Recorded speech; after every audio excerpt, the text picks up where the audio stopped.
Serikat Buruh Muslimin Indonesia atau Sarbu-Musi adalah organisasi buruh yang dibentuk oleh pengurus besar Nahdlatul Ulama pada masa Orde Lama tahun 1955. Sarbu-Musi sebagai wadah dari kaum buruh dari warga Nahdlatul Ulama. Itu sangat penting sekali ketika itu ada kelompok buruh yang PKI, yang wadah daripada kelompok buruhnya Partai Komunis Indonesia.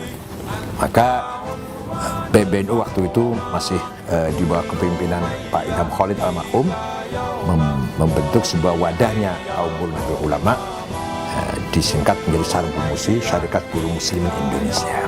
Pembentukan Sarbu-Musi diresmikan oleh Ketua Umum PBNU Kiai Haji Idham Khalid di pabrik gula Tulangan, Sidoarjo, Jawa Timur. Kiai Masykur yang pada masa revolusi fisik menjadi Panglima Sabilillah ditunjuk sebagai Ketua Umum pertama Sarbu-Musi.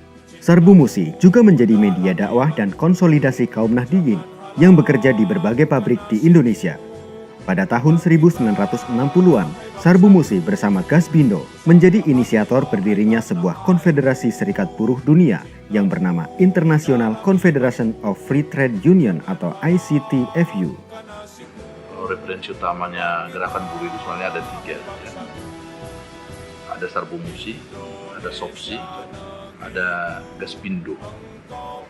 Jadi dan kiprahnya Sarbu-Musi ini kan justru di masa lalu itu sangat ketat dengan perjuangan nasionalisme ya. Tapi di luar dari itu dia bahkan pendiri ya, dari Indonesia. Sarbu-Musi bernama bersama Gasbindo itu pendiri Wadah Serikat Buruh Internasional.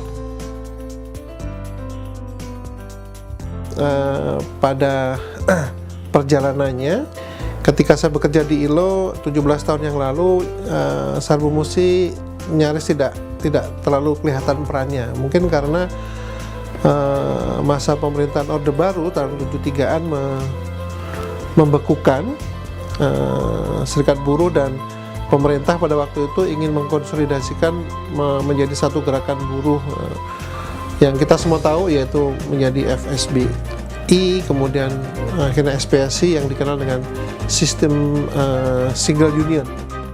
Setelah Februari 1973, pemerintah Orde Baru membubarkan seluruh serikat buruh dan meleburnya menjadi Federasi Buruh Seluruh Indonesia atau FBSI. Orde Baru kan maunya apa? Satu warna. Sarbu-Musi tidak boleh, yang lain pun nggak boleh kecuali satu SPSI. Persatuan Guru NU nggak boleh, semuanya harus PGRI.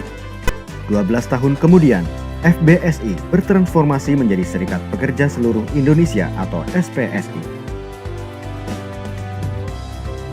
Pada masa reformasi, seiring berubahnya kebijakan pemerintah, Sarbu-Musi kembali bangkit dan dibentuk di berbagai daerah.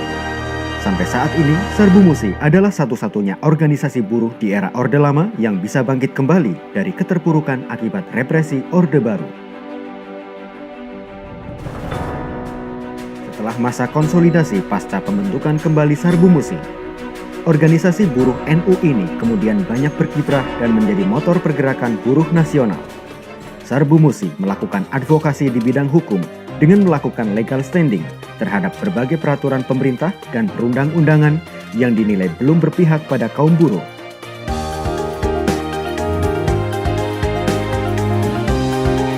Sarbu-Musi juga melakukan advokasi lapangan membela para buruh yang tertindas oleh kesewenang-wenangan sejumlah perusahaan. Di sini ada tarik-menarik antara buruh dan majikan. Tapi Islam sebenarnya menghargai kedua-duanya. Majikan pun harus mendapatkan harga diri, mendapatkan penghargaan oleh agama Islam, dihargai. Buruh juga mendapatkan kedudukan yang positif dari ajaran Islam. Ada beberapa hadis mengatakan, jangan sampai kamu terlambat membayar buruhmu sampai keringatnya kering. Jangan sampai. Sebelum keringat kering, kasih bayar. Artinya kalau sekarang sistemnya kan bukan masalah keringat. Akhir bulan harus dibayar, jangan terlambat gaji itu. Nah begitu pula ajaran kepada buruhnya, innallaha yuhibbu 'abdahu in 'amila atqana fi. Allah sangat menyukai, mencintai buruh yang ketika bekerja baik kerjaannya. sempurna dalam melaksanakan pekerjaan. Itu Allah sangat mencintai buruh yang menjalankan kewajiban mengerjakan pekerjaan dengan baik. Kedua-duanya dihimbau oleh Allah oleh agama itu sesuai dengan fungsinya masing-masing. Majikan tidak boleh mendolimi buruhnya dengan mengurangi gaji atau memperlambat gaji.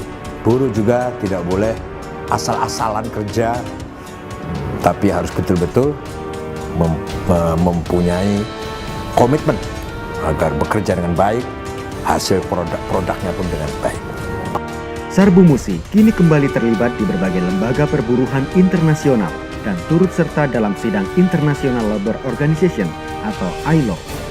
Sarbu Musi telah melakukan penguatan basis di berbagai sektor perburuhan. Melalui musyawarah pimpinan nasional kedua Sarbu Musi pada 21-24 Mei 2014, Federasi Sarbu Musi bertransformasi menjadi Konfederasi Sarbu Musi.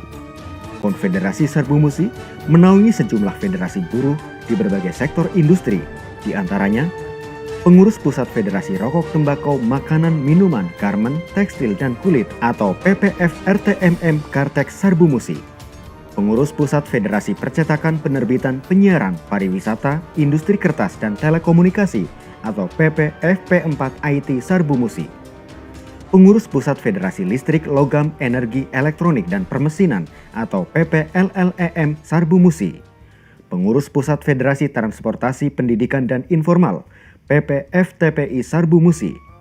Pengurus Pusat Federasi Migas, Tambang, Kimia, Kesehatan, dan Farmasi atau PPF Mita Kikef Sarbu Musi. Pengurus Pusat Federasi Tenaga Kerja Indonesia Luar Negeri atau PPF TKI Sarbu Musi.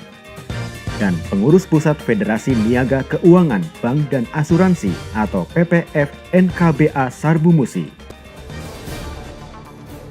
Ya tentunya saya berharap Sarbu Musi ke depan ini akan lebih baik, bisa diterima oleh semua kalangan buruh, bahkan buruh-buruh NU kalau bisa semuanya masuk Sarbu Musi, karena mayoritas buruh itu adalah berlatar belakang ahli sunnah wal jamaah, orang kampung, orang yang lugu, yang pemahamannya sama dengan NU. Oleh karena itu sangat wajar kalau kita berharap bahwa Sarbu Musi ini harus dikembalikan seperti pada tahun berdirinya, yang mempunyai anggota sampai 2,5 juta. Kalau itu bisa, insya Allah Sarbu Musi menjadi satu kekuatan buruh yang sangat signifikan, dan NU harus bangga dengan Sarbu Musi karena Sarbu Musi berarti bisa untuk membela kepentingan buruh dan untuk mensejahterakan buruh di Indonesia. Di tengah konstelasi ekonomi dan pergerakan perburuhan yang semakin dinamis, Konfederasi Sarbu Musi di bawah kepemimpinan Saiful Bahri Ansori dan Eko Darwanto diharapkan menjadi kekuatan yang solid dan menjadi suluh gerakan buruh di tingkat nasional maupun internasional.